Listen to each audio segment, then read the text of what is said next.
Aslam kichik do'stlar, Ramazonlar muborak bo'lsin. Bugun o'qiydigan hikoyamiz Jidalxo'r toshqonlar.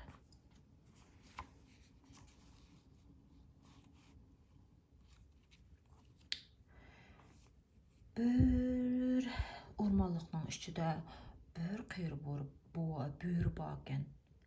U bo'rining qo'sqi ichib ketibdi. Lekin toshqonlarni tutib yey desa, put qo'lida mag'duri qolmabdi. U ham qiyiribdi, tishlari tushibdi, putlari ojizlabdi, yugurolmaydi ekan. Ko'zlarimi toza aniq ko'rolmaydi ekan. Shuning bilan uning qo'sqi ko'r qilib ichib daraxt tubida toz yig'lashga boshlabdi. Voy qo'sqim, yosh chig'imda toza yugurab narsalarni tutib yeydim. Qara, qayraganda hech nima yo'q. Qo'sqim ochdi, ko'zim tuzi ko'maydi.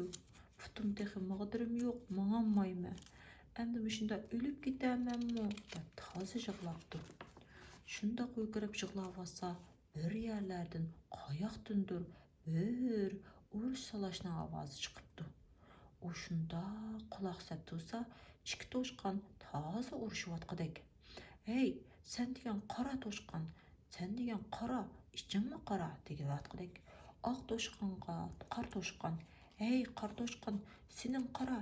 Hey, oq toshqon, qara, seninki qulqing egilib qolgan, meninkidek ding turmaydi, ko'rdingmi?" deb ikkisi toz urishibdi. Buni ko'rgan bo'ri o'zining o'lib ketmasligiga ozroq ishonibdi. Bu toshqonlar urushib, boshlarini yerishib, menga tayyor g'izo bo'pti ekan, deb o'ylab uningga qarab talmirib turibdi.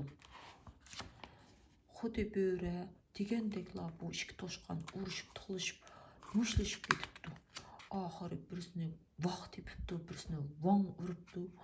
Oxiri ular yorilibdi. Birisining ko'ziga qarg'u bo'pti, birisi to'qu bo'pti.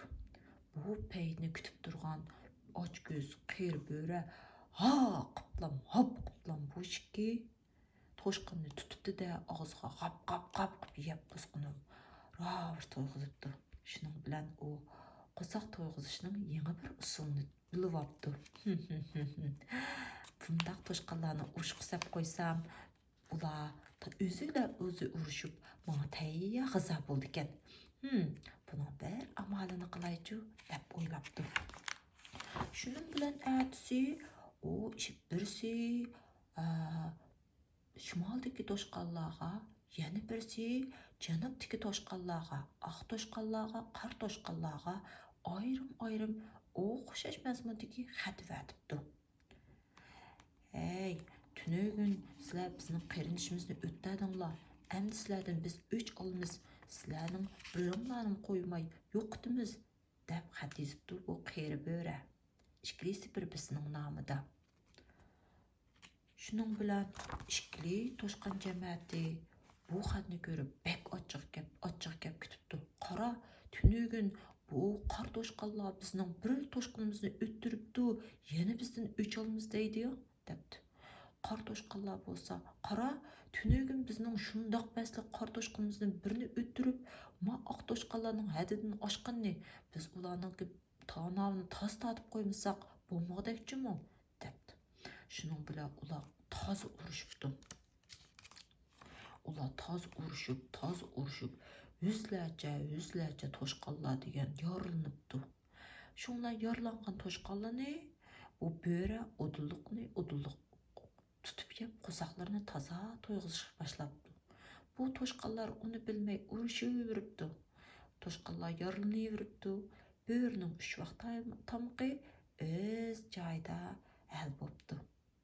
Shuning bilan bu toshqonlar bag'ansir ozlab, o'zi to'shibdi. Bo'ri bo'lsa qo'sqi to'yib, texim kuch kirib, bu qirib o'lay degan bo'ri tex kuchlik, tex chapdas, bag'ansir yashirish boshlabdi. Bu bir to'p toza kuch-quvvat to'lgan xo'shal toshqonlar bo'lsa, bag'ansir ojizlab yo'qab ketay deb qopdi. Shuning bilan hikoya tugabdi. Bu hikoyada biz yaqin do'stlarimiz bilan urushib, tashlashib, ular bilan xaplashib qolsak, o dushmanlar kelib bizni bo'sak etadi ekan. Anandan keyin bu do'stlar orasida do'stlik emas, oqida o'zini qo'g'diyan maydonlar yetadi ekan, ha? Agar do'stlar bilan urushmay, inoq o'ssa, hech kim do'stlarni bo'sak etolmaydi ekan. Shunga do'stinglar bilan urushsanglar bo'lmaydi ekan, jumi? Anandan keyin bir tamsilni esinglar tutib olinglar. Buningda ayrılganni iyiq yer, бүлінганni bo'ra degan tamsil mushu hikoyadan qolgan ekan, ha? Xo'sh.